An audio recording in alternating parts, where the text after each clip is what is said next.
Hi hello ನಮಸ್ಕಾರ. ಕರಾವಳಿ ಕಿಚನ್ಗೆ ಸ್ವಾಗತ. ನಾನು ಇವತ್ತು ಮಾಡ್ತಾ ಇರೋ ರೆಸಿಪಿ ಯಾವುದೆಂದರೆ ರಸಮ್ ಪೌಡರ್. ಇದನ್ನು ಈಸಿಯಾಗಿ ಮನೆಯಲ್ಲೇ ಹೇಗೆ ಮಾಡ್ಕೊಳ್ಳೋದಂತ ಹೇಳ್ಕೊಡ್ತೀನಿ.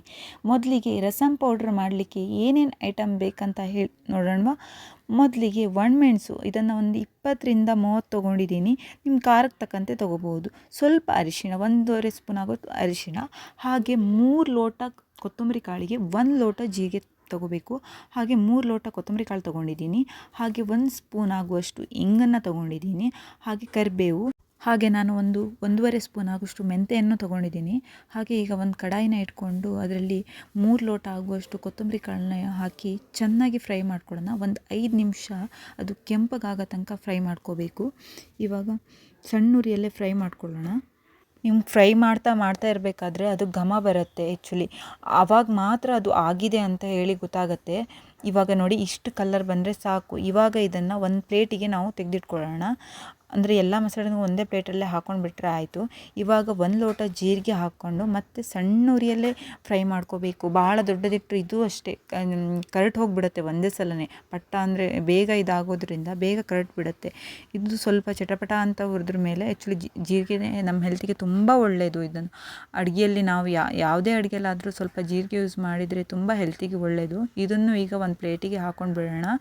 ಇವಾಗ ಅದಕ್ಕೆ ನಾನು 1.5 ಸ್ಪೂನ್ ಆಗುವಷ್ಟು ಮೆಂತೆನ ಹಾಕ್ಕೊಂಡಿದ್ದೀನಿ. ಮೆಂತೆನ ಯಾಕೆ ಹಾಕ್ಕೊಂಡಿದ್ದೀನಿ ಅಂತ ಅಂದರೆ ಸಾರಿನ ಘಮ ಚೆನ್ನಾಗಿರುತ್ತೆ. ಹಾಗೆ ಮೆಂತೆ ತುಂಬ ಹೆಲ್ತಿಗೆ ತುಂಬ ಒಳ್ಳೆಯದು. ನಾನಂತೂ ಎಲ್ಲ ಸಾರುಗಳಿಗೂ ಮೆಂತೆ ಕಾಳನ್ನ ಉಪಯೋಗಿಸ್ತೀನಿ. ಇದರಿಂದ ತುಂಬ ಒಳ್ಳೆಯದಾಗುತ್ತೆ. ಇವಾಗ ಏನು ಮಾಡೋಣ, ಇದನ್ನು ಇದರಲ್ಲಿ ತೆಗೆದ್ಬಿಡೋಣ, ಪ್ಲೇಟಿಗೆ ಹಾಕಿಬಿಡೋಣ. ಇವಾಗ ನಾವು ಸ್ವಲ್ಪ ಕೊಬ್ಬರಿ ಎಣ್ಣೆ ಹಾಕೋಬೇಕು. 1.5 ಸ್ಪೂನ್ ಆಗುವಷ್ಟು ಕೊಬ್ಬರಿ ಎಣ್ಣೆ ಹಾಕಿ ನಿಮಗೆ ಎಷ್ಟು ಖಾರಕ್ಕೆ ಬೇಕು ನೋಡಿ ಅಷ್ಟು ಒಣಮೆಣಸು ಹಾಕೋಣ. ಆ್ಯಕ್ಚುಲಿ ನಾನು ಒಂದು 25ರಿಂದ 30 ತೊಗೊಂಡಿದ್ದೀನಿ. ನೀವು ಅಷ್ಟೇ ಹಾಕ್ಕೊಂಡ್ಬಿಡಿ.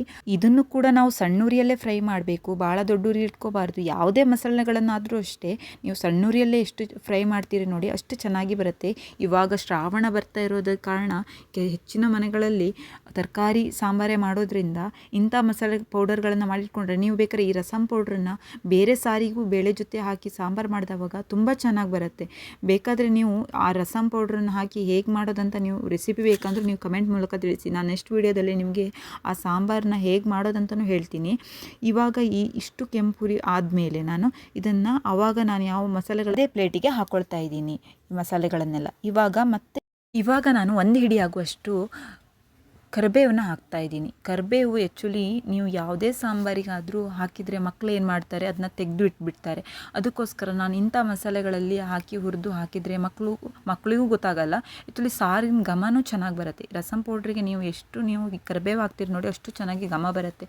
ಇವಾಗ ಈ ಮಸಾಲೆಗಳನ್ನೆಲ್ಲ ಒಂದು 10 ನಿಮಿಷ ತಣ್ಣಗಾಗಕ್ಕೆ ಬಿಡಿ. ಮೊದಲೇ ಹಾಕಿ ರುಬ್ಬಿಟ್ರೆ, ಈ ಬಿಸಿ ಇದ್ದಾವಾಗಲೇ ರುಬ್ಬಿಟ್ರೆ ಅದು ಮುದ್ದೆ ಆಗಿಬಿಡುತ್ತೆ. ಅದಕ್ಕೆ ನಾವು ಇವಾಗ ಸ್ವಲ್ಪ 10 ನಿಮಿಷ ತಣ್ಣಗಾದ್ಮೇಲೆ ಮಿಕ್ಸಿಗೆ ನಾವು ಹಾಕಬೇಕಾದ್ರೆ ಇದರಲ್ಲಿ ಅಷ್ಟು ಒಂದೇ ಸಲನೇ ಹಾಕಿ ರುಬ್ಬಾರ್ದು. ಯಾಕಂದರೆ ಅದು ಒಂದೇ ಸಲ ರುಬ್ಬಿ ಹಾಕಿದರೆ ಅದೇನಾಗ್ಬಿಡತ್ತೆ, ಜರಿ ಆಗಿಬಿಡತ್ತೆ. ಸೊ ಅದಕ್ಕೋಸ್ಕರ ನಾವು ಸ್ವಲ್ಪ ಅದರಲ್ಲಿ ಅರ್ಧ ಹಾಕೋಬೇಕು. ಈಗ ಅರ್ಧ ಹಾಕಿದ್ದೀವಲ್ಲ ಅದಕ್ಕೆ ನಾವು ಆವಾಗ ನಾ ತೋರಿಸಿದ್ನಲ್ಲ ಸ್ವಲ್ಪ 1 1/4 ಸ್ಪೂನ್ ಆಗುವಷ್ಟು ಅರಿಶಿಣ ತೊಗೊಳ್ಳಿ. ಜಾಸ್ತಿ ಬೇಕಾದ್ರೆ ನೀವು ನೋಡ್ಕೊಂಡು ಹಾಕಿ. ಹಾಗೆ ನಾನು 1 ಸ್ಪೂನ್ ಆಗುವ ಇಂಗನ್ನು ತೊಗೊಂಡಿದ್ದೀನಿ. ಅಂದರೆ ಇಂಗ ಆ್ಯಕ್ಚುಲಿ ಹಾಕೋದ್ರಿಂದ ಜೀರ್ಣಶಕ್ತಿ ಚೆನ್ನಾಗಾಗುತ್ತೆ. ಹಾಗೆ ಜಾಸ್ತಿ ಹಾಕಿದರೆ ಏನಾಗುತ್ತೆ ಗೊತ್ತಾ, ಅದು ರಸಮ್ ಪೌಡ್ರು ಸ್ಮೆಲ್ ಹೊಡೆದ್ಬಿಡುತ್ತೆ. ಜಾಸ್ತಿ ಹಾಕಬಾರ್ದು. ಅಷ್ಟು ನುಣ್ಣಗೆ ಆದರೆ ಸಾಕು. ಅಂದರೆ ಇದಕ್ಕಿಂತ ಜಾಸ್ತಿ ಆದರೂ ತೊಂದರೆ ಇಲ್ಲ. ಮತ್ತು ಇವಾಗ ನಾನು ಮಸಾಲೆ ಇರೋದನ್ನ ಮತ್ತೆ ರುಬ್ಕೊಂಡು ಬಂದಿದ್ದೀನಿ. ಇವಾಗ ಇದನ್ನು ನಾವು 1ರಿಂದ 2 ತಿಂಗಳ ತನಕ ಈ ಪುಡಿನ ಯೂಸ್ ಮಾಡ್ಬೋದು. ಬಟ್ ನಂಗೆ ಬರೋದಿದು 1 ತಿಂಗಳು. ಅಂದರೆ ನಾನು ಎಲ್ಲ ಸಾರಿಗೂ ಯೂಸ್ ಮಾಡ್ತೀನಿ. ನೀವು ಈ ಪುಡಿಯನ್ನು ಒಂದು ಸಲ ಮನೇಲಿ ಮಾಡಿ ನನಗೆ ಹೇಳಿ ಹೇಗೆ ಬಂತು ಅಂತ. ನೀವು ಟ್ರೈ ಮಾಡಿ ನೋಡಿ. ಚೆನ್ನಾಗಿ ಬಂದಿಲ್ಲ ಅಂದರೆ ನಂಗೆ ಕಮೆಂಟ್ ಮೂಲಕ ತಿಳಿಸಿ ಎಷ್ಟು ಚೆನ್ನಾಗಾಗತ್ತೆ ಅಂತ. ನನ್ನ ವಿಡಿಯೋ ಇಷ್ಟ ಆಗಿದ್ದರೆ ಪ್ಲೀಸ್ ಲೈಕ್ ಮಾಡಿ, ಹಾಗೆ ಶೇರ್ ಮಾಡಿ. Thank you.